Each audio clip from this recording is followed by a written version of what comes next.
Vamos falar um pouco de economia? É importante, hein? Tem tudo a ver com o nosso futuro, a urgência, como nós já falamos, Sim. do projeto do arcabouço, né, do PL do arcabouço, foi aprovada, 367 sim, 102 não, abstenção 1, 25 votos foram do PL. Né? Então, na próxima quarta-feira, vai diretamente para plenário.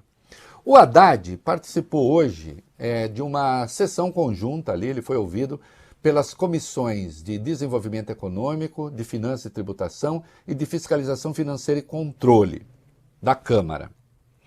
E ele falou uma coisa importante, que é um termo que não se usa muito por aí. E aqui, qual é o objetivo deste programa, né? Como destacou o Rogério Flauzino? A gente precisa explicar as coisas, né? Sim. Vamos direto ao que ele disse. Ele usou um termo aí que eu quero explicar para vocês o que é. Vai lá. Este ano, a estimativa de gasto com juros é da ordem de 740 bilhões de reais. E vejam que curiosidade. O gasto tributário injustificado alimenta o juro real.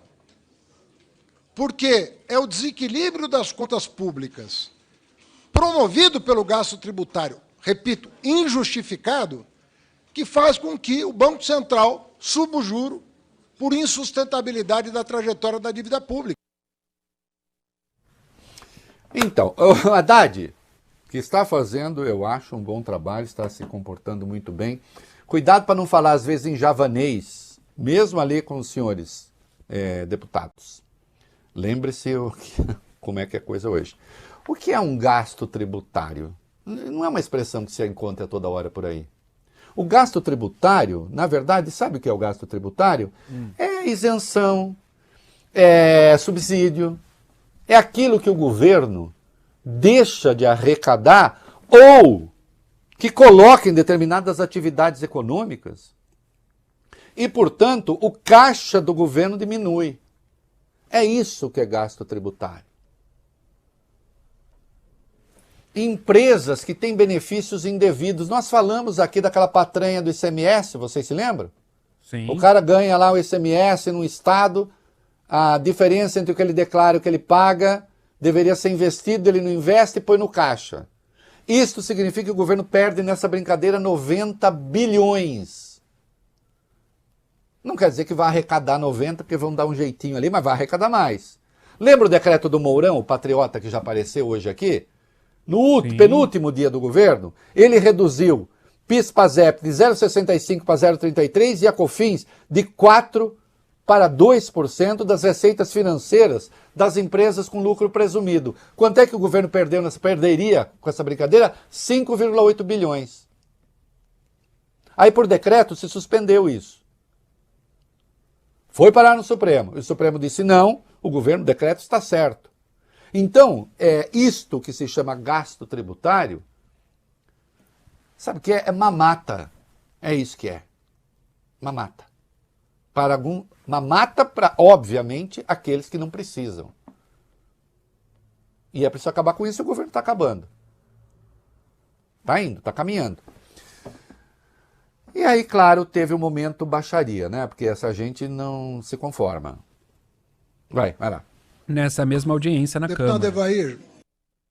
Na mesma audiência da Câmara, Haddad foi chamado de limitado pelo deputado Evair de Mello, do PP do Espírito Santo, que foi vice-líder do governo Bolsonaro. Em resposta, o ministro da Fazenda afirmou que considera o ex-chefe do Palácio do Planalto uma das pessoas mais limitadas que já conheceu. E a gente tem esse trechinho. Deputado Evair, assim, com todo o respeito, eu acho que o seu conceito de limitação é bem diferente do meu. Completamente. O senhor acha o Bolsonaro uma pessoa pouco limitada.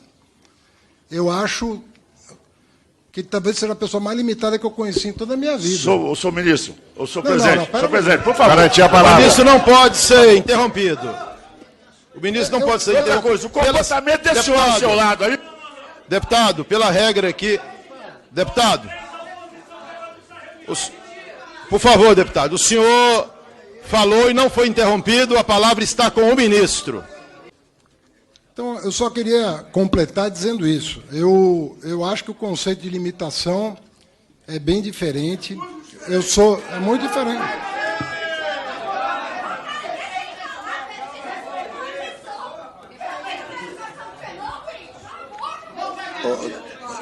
Deputado Ivair, mais uma vez eu vou pedir ao senhor compreensão. Eu acho fabuloso. O ministro vai lá, o Haddad é uma figura notoriamente educada, sempre se expressa com lianeza. Aí outro diz, o deputado Ivair, né? É um ministro limitado. Bom, ele não pode responder? E aí responde e começa aquela gritaria, gritos histéricos. E aí o ministro voltou e lembrou, como eu sou limitado, do que é que nós estamos falando. Vai, solta aí. Eu acredito que um país que tem 2,7% da população mundial e tem um presidente responsável por 11% das mortes por Covid, não devia estar nem falando de limitação com ninguém, porque não tem moral para isso. De economia é pior. Pior crescimento, pior tudo. Pelo amor de Deus, gente. Olha os resultados da educação. Eu sou professor há quase 30 anos, da Universidade de São Paulo, com muito orgulho. Tenho 3 diplomas por essa universidade, Direito, Economia e Filosofia. Tenho muito orgulho do meu currículo. E, sinceramente, os correligionários do ex-presidente deveriam se limitar ao debate que está aqui, e não falar de limitação por quem quer que seja. Meu Deus do céu, gente. Falar de limitação. Olha, eu acho que está certo. O Haddad tem de responder mesmo, tem que responder com dureza. E nós já sabemos que o ministro Fernando Haddad foi à Câmara e ele falou sobre espaço para o corte de juro. Eu sempre tenho... né? O Campos Neto disse, mais ou menos, vamos lá, o que ele disse? Vamos soltar direto o vídeo, vai bem. Ninguém está fazendo política aqui. Estamos falando de técnica. Muita gente que entende de economia imagina que haja espaço para iniciar um ciclo de cortes da taxa de juros. E isso não é ofensa nenhuma. Então não vamos politizar essa questão. Não se trata, não existe questão pessoal aqui. Nós estamos falando aqui se há espaço ou não, à luz das medidas tomadas e que estão consignadas nas atas do próprio Banco Central. É também legítimo da parte dos técnicos e do próprio presidente do Banco Central ter uma outra opinião. É também da democracia que ele, né, tanto é que ele vem presta contas em entrevistas, já veio ao Senado Federal falar, é um debate normal numa democracia. Tanto é que o Campos Neto tem mesmo outra opinião, né? Ele participou de um seminário aí e disse que o processo de desinflação deve continuar, mas de forma não linear. Os núcleos da inflação estão mais resilientes devido à difusão da inflação entre os setores e as pressões subjacentes. O fato é que, mesmo com a queda, e nós vamos ter uma queda de inflação também em razão dos combustíveis, nós sabemos que o Campos Neto não é uma pessoa muito sensível a essa história, a essa coisa, meu querido Voglio Bene, de, como direi, diminuir a taxa de juros, né? E o Haddad disse ainda que com as mudanças da política de preço da Petrobras, com o dólar em queda, o petróleo em queda, você consegue acomodar isso, os preços, sem provocar pressão inflacionária. Vamos ver, né? Vamos ver. Eu espero que o Banco Central tenha um pouquinho de bom senso. Tem faltado. Ô Reinaldo Azevedo, você não percebeu que eu sou biscoito da audiência, Reinaldo Azevedo? Vamos falar um pouco aí, vai. O presidente Lula comemorou a decisão da Petrobras de não seguir mais a paridade internacional no petróleo e diz que o governo começou a abrasileirar os preços. Em mensagem gravada antes de deixar o país para a reunião do G7, Lula disse que está feliz pelas mudanças que estão acontecendo. A gente tem um trechinho. Hoje eu estou particularmente feliz. E acho que o povo brasileiro também vai ficar, porque o ministro de Minas e Energia e o presidente da Petrobras acabaram de anunciar a redução da gasolina e do óleo diesel em mais de 12% e a redução do gás de cozinha em 21,3%. Vocês estão lembrados que nós iríamos abrasileirar os preços da Petrobras e começar a acontecer. É apenas o começo. Mais empregos vão ser gerados, porque agora no mês de maio, no final de maio, nós vamos anunciar política de investimento nesse país, de obra de infraestrutura, obra do Ministério da Educação e obra de Minas e Energia. Vai ter muita coisa para anunciar, aguardem, porque vai ter a questão, sabe, do desenvolvimento e geração de emprego com carteira profissional assinada. Olha, tomara que aconteça, deixa só mais, presidente, preste atenção, né? Vamos ser claros aqui. A queda que houve no preço dos combustíveis não tem nada a ver ainda com o novo modelo de preço da Petrobras. Tem a ver com o modelo antigo.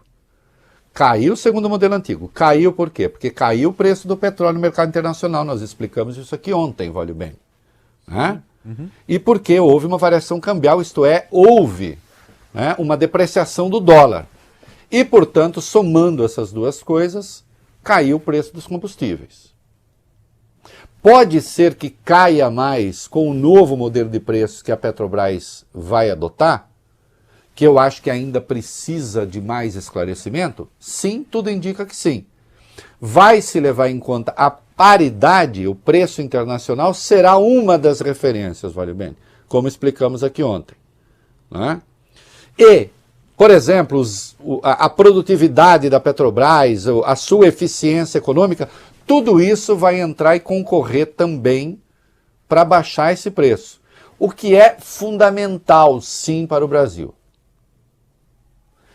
Tem muito inimigo do Lula que está preocupado, porque agora o Lula, vocês vão ver, vai dominar o Brasil, oh meu Deus!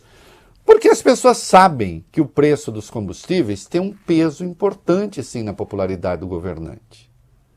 Basta ver o Bolsonaro, quando o índice dele na eleição, quando o combustível estava aqui e como ficou depois que ele recorreu a artimanhas, inclusive algumas ilegais, para baixar o preço dos combustíveis.